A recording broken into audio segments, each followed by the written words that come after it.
What is selflessness? It is a small word for a very big idea. It is the quietest virtue. It does not shout its name from the rooftops. It does not ask for applause or a shiny trophy. Instead, it lives in the small, unseen moments of our lives. It is the simple act of putting someone else's needs, someone else's happiness, someone else's well-being before your own. It is a choice made not for reward, but because it feels like the right thing to do, deep in your heart. It is a hand reaching out in the dark, expecting nothing in return. There is a story, a true story, about a man named Jadhav Payeng. He was a young man in India, living near a large sandy riverbank where nothing grew. Over the years, he watched the land erode. He saw the birds and animals disappear because they had no home. The sun beat down on the barren ground, and the land seemed to be dying. But Jadhav saw the dying land, and his heart felt a call to do something, anything to bring it back to life. It was a call that would define his entire existence. So, he began a simple, almost impossible task. He started planting trees. Every single day, for decades, he would go to that barren sandbar and plant a few saplings. He carried water from the river. He nurtured the young trees as if they were his own children. People thought he was foolish. They laughed at him.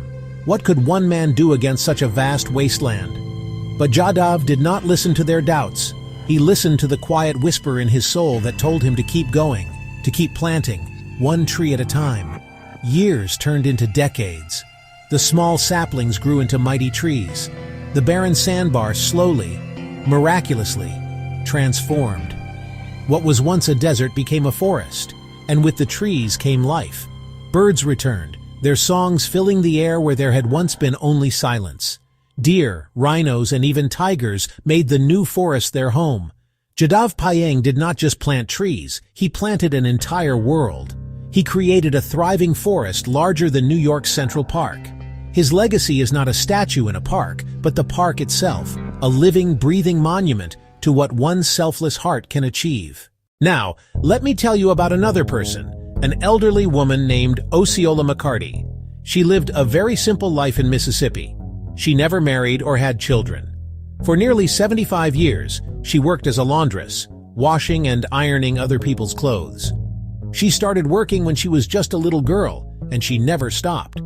She saved her money carefully, living frugally, never spending much on herself. She had been forced to quit school in the 6th grade to help her family, and she always regretted not being able to get an education. She didn't want other young people, especially those who couldn't afford it, to miss out on the same opportunity. So over all those years of washing clothes, she saved.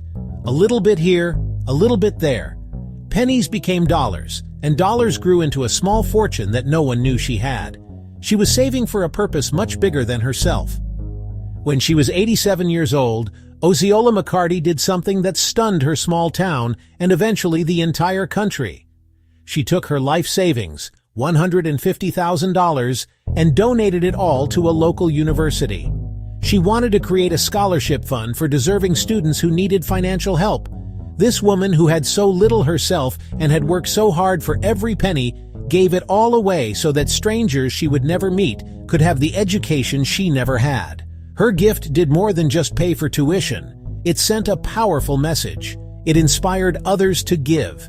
People from all over the country, moved by her story, began donating to her scholarship fund, making it grow even larger. You do not have to plant a forest or give away your life savings to practice selflessness. The beautiful truth is that this virtue is available to you every single day, in 100 small ways. It begins with a simple question you can ask yourself. What can I give? It might be your time. It might be a listening ear. It might be a word of encouragement. It is holding a door open for a stranger whose arms are full. It is letting someone go ahead of you in a long line at the grocery store. It is calling a friend who you know is feeling lonely just to say hello. These acts may seem tiny.